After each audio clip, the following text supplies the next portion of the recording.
Israel এই 12 দিনের যুদ্ধ বন্ধ করতে যাচ্ছে ট্রাম্পের বক্তব্য অনুযায়ী। এখনো পর্যন্ত ইরান বা ইসরায়েল কেউই এখনো পর্যন্ত অফিসিয়াল বক্তব্য দেয়নি। এখন এই যুদ্ধবিরতি যদি হয় তাহলে আমরা ধরে নিলাম এটা একটা যুদ্ধবিরতি হয়েছে। এখন আসি যে এই যুদ্ধবিরতিতে কে কি পেল? ইসরায়েল কি পেল, ইরান কি পেল? যুদ্ধবিরতিতে জেতা এবং হারা সেটা নির্ধারণ করা হয় কিসের উপরে? যুদ্ধ কেন শুরু করা হয়েছিল সেটার উপরে। যুদ্ধ কে শুরু করেছিল? ইসরায়েল শুরু করেছিল। কেন শুরু করেছিল? ইরানের সরকার পরিবর্তন, ইরানে খামেনাইর শাসন শেষ করা, ইরানের পরমাণু স্থাপনাগুলোকে ধ্বংস করা এবং ইরানকে ভঙ্গুর একটা রাষ্ট্রে পরিণত করা। এটা ছিল ইসরায়েলের এই যুদ্ধের মূল উদ্দেশ্য। ইসরায়েল এই যুদ্ধে কি করেছে? ইরানের 1 ডজন সামরিক জেনারেলকে হত্যা করেছে, ইরানের 1 ডজন বিজ্ঞানীকে হত্যা করেছে, ইরানের বিভিন্ন গুরুত্বপূর্ণ স্থাপনায় হামলা করেছে এবং নিজেকে দেখাতে চেয়েছে যে আমি ইরানের যেই কোনো জায়গায় যখন ইচ্ছা আক্রমণ করতে পারি। এতটুকুতে সে সফল হয়েছে, এতটুকু করতে পেরেছে। কিন্তু তার যে মূল 3টা টার্গেট সেগুলোর একটাও ফাইনাল হয়েছে কিনা, ফুলফিল হয়েছে কিনা? হয়নি।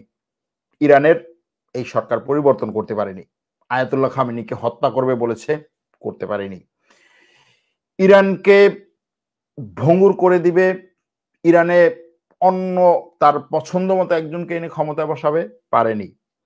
ইরানের পরমাণু স্থাপনাগুলোকে ধ্বংস করে ইরানের পরমাণু অস্ত্র তৈরি করার ক্ষমতাকে শূন্যে নামিয়ে নিয়ে আসবে, পারেনি। নিজে করতে পারেনি, আমেরিকাকে ডেকে নিয়ে আসছে, আমেরিকার যুদ্ধ বিমানের আক্রমণেও হয়নি। এই দিক থেকে চিন্তা করলে এই যুদ্ধে ইসরায়েল যেই সমস্ত টার্গেট নিয়ে নেমেছিল তার একটাও ফুলফিল হয়নি। এমনকি ইসরায়েল এরকম মনে করেছিল যে ইরান ইসরায়েলে বা ইসরায়েলের রাজধানীতে ব্যাপক পরিমাণে আক্রমণ করতে পারবে না। ইসরায়েলের যে আকাশ প্রতিরক্ষা ব্যবস্থা নিয়ে এতদিন পর্যন্ত যে কল্প কাহিনী ছিল সেটা জিরোতে নেমে এসেছে। ইসরায়েলের সেই ব্যাপক নাম করা আকাশ প্রতিরক্ষা ব্যবস্থা ইরানের মিসাইলের কাছে হার মেনেছে। ইসরায়েল তার জনগণকে নিরাপত্তা দেওয়ার যে স্বপ্ন এতদিন ধরে দেখিয়েছিল সেই রঙিন ফানুস,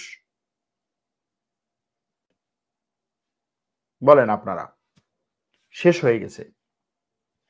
এগুলো বাস্তব, এগুলো হয়েছে বাস্তব। একটা যুদ্ধে আমেরিকা যদি সরাসরি ইসরায়েলের পিছনে না দাঁড়ায়, ইসরায়েল কোনো একটা দেশের সাথে দাঁড়াতে পারবে না, এটারও প্রমাণ হয়ে গেছে।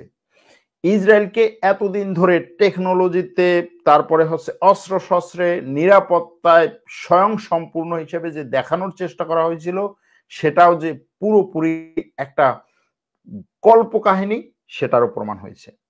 এবার আসি ইরানের ক্ষেত্রে।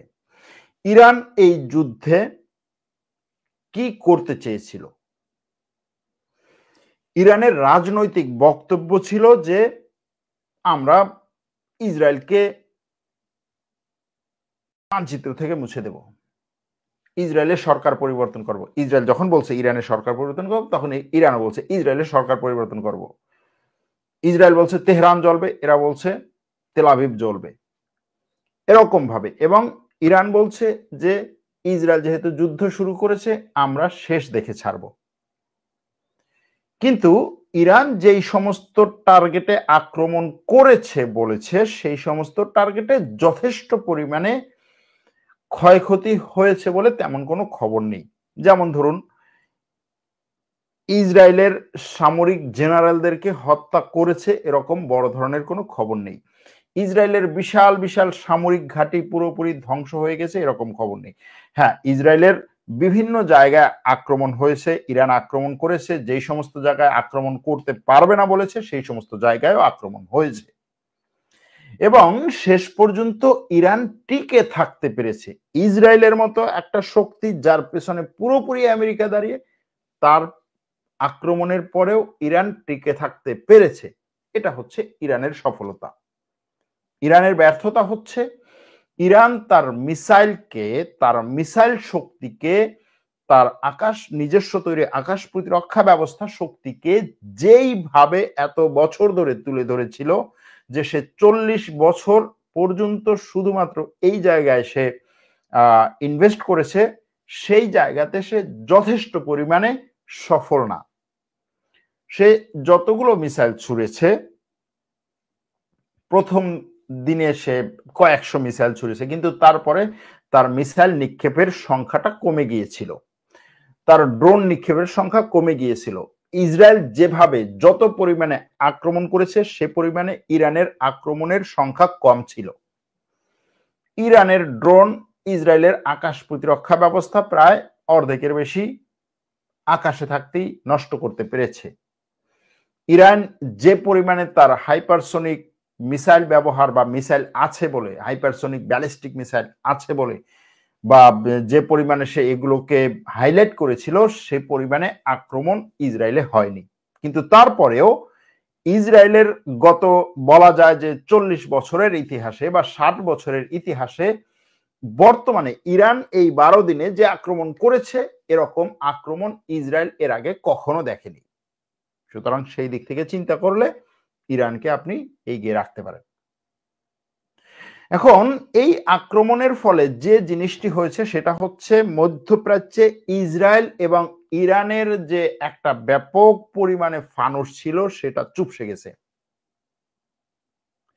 আরো একটা জিনিস হয়েছে যে ইসরায়েলকে যেই সমস্ত আরব রাষ্ট্র ভয় পেত, সেই সমস্ত রাষ্ট্র ভয় পাবে না। এরপরে বলতে পারেন যে কোন রাষ্ট্র ইসরায়েলের বিরুদ্ধে অস্ত্র নিয়ে দাঁড়াবে। আমি কোন রাষ্ট্র অস্ত্র নিয়ে দাঁড়াবে এখনো পর্যন্ত বলছি না, কিন্তু বিভিন্ন আরব দেশের, বিশেষ করে মিশরের কথা বলা যায়, সেনাবাহিনীর ভিতরে এমন কিছু সেনা কর্মকর্তা আছেন যারা সুযোগ পেলেই সামরিক অভ্যুত্থান ঘটিয়ে এই ইসরায়েলের পাঁচটা সরকারকে সরিয়ে ইসরায়েল বিরোধী আক্রমণে যেতে পারে।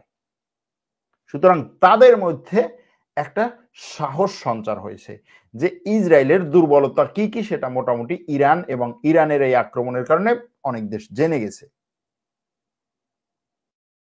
সুতরাং এই দিক থেকে চিন্তা করলে আমেরিকা যেভাবে বলছে যে ইরানের আর পরমাণু শক্তি নেই, যেমন আমেরিকার ভাইস প্রেসিডেন্ট একটু আগে বললেন যে ইরান গত 12 দিন আগে বিশ্বের জন্য হুমকি ছিল, কারণ সে পরমাণু অস্ত্র তৈরির একেবারে কাছাকাছি চলে গেছিল। আমরা ইরানের পরমাণু কেন্দ্রে হামলা করার মাধ্যমে ইরানের সেই পরমাণু অস্ত্র তৈরি করার ক্ষমতাকে জিরো করে দিয়েছি। আজকের ইরান আরো 100 বছর পিছনে চলে গেছে। এটা হচ্ছে তার বক্তব্য। আমরা জানি না, 2 দিন ধরে আমরা যে তথ্যগুলো পেয়েছি তাতে বোঝা যায় যে ইরানের পরমাণু স্থাপনায় তেমন কোনো ক্ষয়ক্ষতি হয়নি। এখানেই রাখছি। আল্লাহ হাফেজ।